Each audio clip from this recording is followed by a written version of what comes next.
Nak kucing mari kaki pun buat baik kok. Tengah makan nasi, kucing mari. Kucing. Bila kucing mari, Allah tunjuk contoh pada ayat ni. Mu nak buat baik ke nak buat jahat? Kalau buat baik, ambil apa yang mu makan, beri sikit pada dia.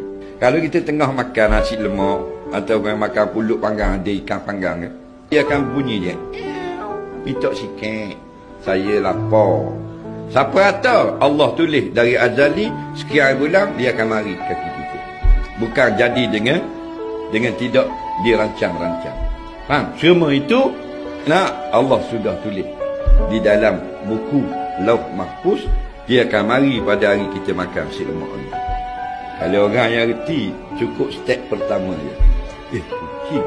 Dia pun ambil sikit ikan, dia pun nasi sikit, dia buang atas tanah. Kucing dia makan tak? Makan. Orang bijak, dia akan masuk saham. Kucing.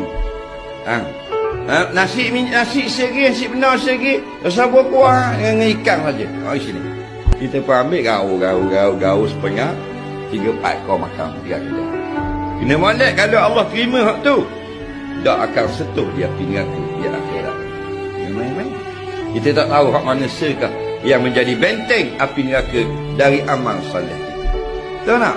Pasal kita bukan banyak amal soleh.